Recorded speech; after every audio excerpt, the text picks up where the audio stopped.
अस्सलाम वालेकुम नाज़रीन, मैं हूं मोहम्मद हफीज़ ख़ान, टुडे विद हफीज़ ख़ान के साथ। और ये नया एपिसोड है हमारा ब्रेकिंग व्यूज़ का।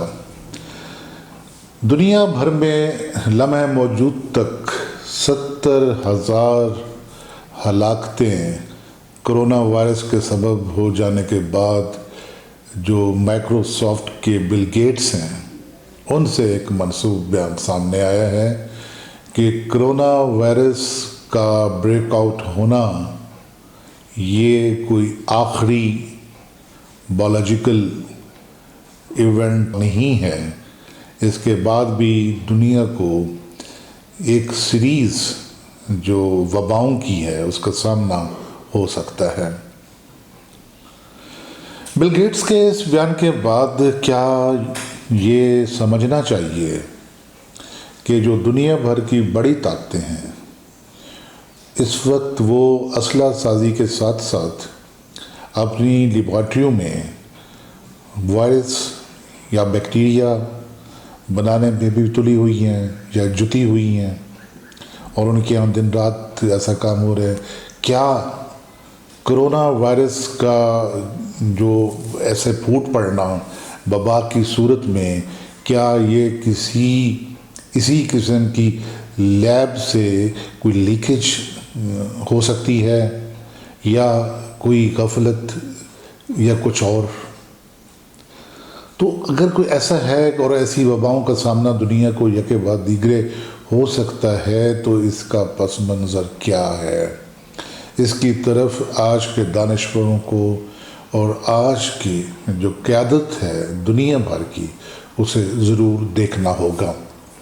अगर हम इसके पस मंज़र में देखें कि दुनिया को आज तक मारज़ वजूद में आने के बाद किस किस्म की तबाही बर्बादी का सामना रहा है, वो स्पीशीज़ कौन सी थी जो पहले दुनिया बनते वक्त मौजूद थी और उसके बाद ख़त्म होकर रह गई, इंसान किस शक्ल में यहाँ पहले मौजूद था और अब किस शक्ल में है, या वो डायनासोर का ज़माना जिसे कहा जाता है वो क्या था, क्या वो हकीकत थी या एक फ़र्ज़ी बात, कोई फिक्शन का करिश्मा। लेकिन अगर हम देखें इस बात को तो एक बड़ी वजाहत से सामने आती है कि जब भी दुनिया में बर्बादी आई तो उसका सबब दो बातें थी, या कोई जंग, बहुत बड़ी जंग, या फिर कोई वबा।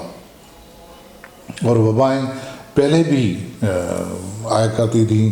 ताउन की वबा फैली, उसके बाद अब देखें कि मलेरिया ने कितनी हलाकत खेजी की पूरी दुनिया में, और चीचक और तपेदिक तो आज तक थ्रेट बनी हुई है। ये सारी बीमारियां और फिर वो बीमारियां जो 5 बीमारियां जो बच्चों की दुश्मन हैं। लेकिन इससे आप हट कर देखें कि जब बर्बादी आई, जब तबाही आई तो वबा और फिर जंगें, या तो इंसान को बीमारियों ने मारा, नहीं तो इंसान ने इंसान को मारा और यूँ हलाकत खेजी का बायस बनता रहा। अब हम बहुत बड़ी जंगों के बाद या बड़ी वबाओं के देखने के बाद जब हम पहुँचते हैं 20वीं सदी के आगाज़ में, कि जब उसके दूसरे अशरे में उसे सामना हुआ पहली जंग अज़ीम का, तो मेरे नज़दीक अगर आप उस पूरी जंग की फ़िलासफ़ी को देखें तो उसी वक्त ये तय पाया जा चुका था कि जो अगली बड़ी जंग होगी दुनिया में वो रिवायती हथियारों के साथ नहीं होगी, बल्कि वो जो एटमी वार होगी और एटमी हथियारों के साथ होगी। और फिर दुनिया ने देखा कि इसके महज 21 साल बाद जब दूसरी जंग अज़ीम हुई तो गो के वो शुरू तो हुई थी रिवायती हथियारों से, लेकिन उसका ख़ात्मा हुआ हिरोशिमा और नागासाकी पर एटमी बम गिराए जाने से। दुनिया ने पहली बार देखा कि एटम कैसी हलाकत खेजी लाता है। लेकिन एक बात ये थी कि इसमें जिस मुल्क ने यानी अमेरिका ने एटमी हथियार इस्तेमाल किए उन्हें किस निगाह से देखा गया और जिस मुल्क पर ये हथियार बरसाए गए उस मुल्क के लोगों को दुनिया ने किस निगाह से देखा। तो मैं ख्याल दुनिया ने सर्वाइवल के लिए भी ज़रूरी करार पाया कि अब इन एटमी हथियारों को जंग में हकीकी तौर पर इस्तेमाल करने की बजाय महज एक थ्रेट के तौर पर रखा जाए और जंगों के लिए कोई और तरीक़ाकार इस्तेमाल किया जाए। और अब जंगें जो तो मैशत तो पहले बर्बाद करती चली आ रही थी, लोगों का कारोबार पहले बर्बाद हो जाता था, लेकिन इससे कोई और कारोबार फूटते थे, कोई और कारोबार निकलते थे।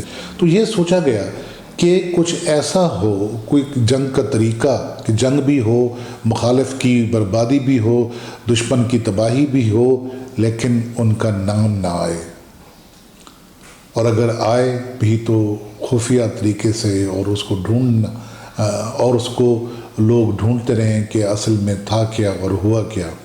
इस सिलसिले में आप देखते हैं कि केमिकल वार का ज़माना आया, और जब ये इराक़ में ख़ास तौर पर ईरान इराक़ की जंग में और फिर अफ़गानिस्तान में हम देखते हैं कि कहीं कहीं उसकी शवाहिद मिले, और फिर जब इराक़ ने हमला किया कुवैत पर तो उस पर भी उसे ये मंसूब हुए हैं कि जनाब कि वहाँ पर केमिकल हथियार इस्तेमाल हुए हैं। फिर भी ऐसी बात थी कि जिसमें हम उसकी निशानदाही कर सकते थे कि जिसने ये केमिकल वेपन्स इस्तेमाल किए और दुनिया को एक अजीब किस्म की हलाकत खेजी से दो चार किया।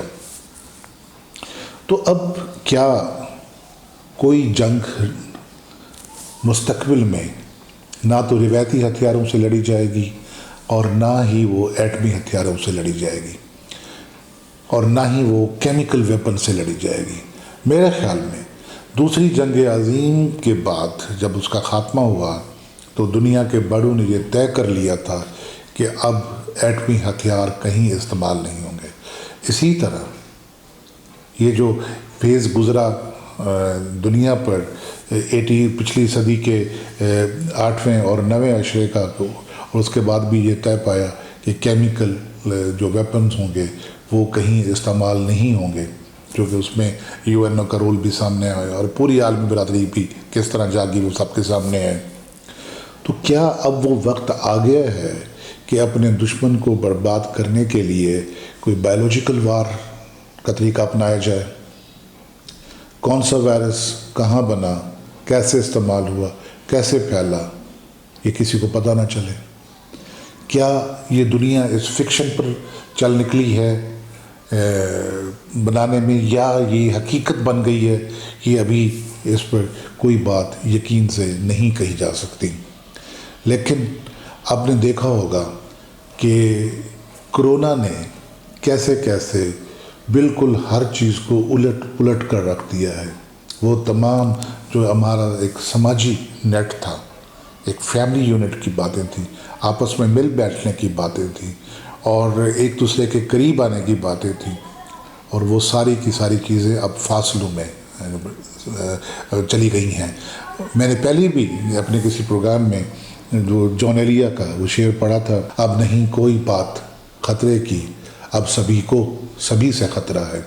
तो क्या अब सभी को सभी से ख़तरे का ज़माना आन पहुंचा? तो क्या इस किस्म की दुनिया कि जिसमें किसी दूसरे की कुर्बत उसके लिए हलाकत का बायस होगी, तो क्या ऐसी दुनिया पनप पाएगी? क्या वो सोसाइटी किस किस्म की होगी? क्या कोरोना के बाद, कोरोना का वायरस ख़त्म होने के बाद दुनिया किस तरफ जाएगी? दुनिया का समाजी निज़ाम कैसे होगा? दुनिया का माशी निज़ाम कैसे होगा? और आपने ये भी देखा होगा कि जब कभी दुनिया में बहुत बड़ी वबा फैली या बहुत बड़ी जंग हुई तो उसका असर दो चीज़ों पर ज़रूर पड़ता है। एक तो दुनिया में जहाँ जहाँ कुछ मुल्क कमज़ोर पड़ जाते हैं इन चीज़ों से, वहाँ पर हुकूमतें बदलती हैं, हुकूमतों का निज़ाम बदलता है, वहाँ उनका समाजी ढांचा बदलता है।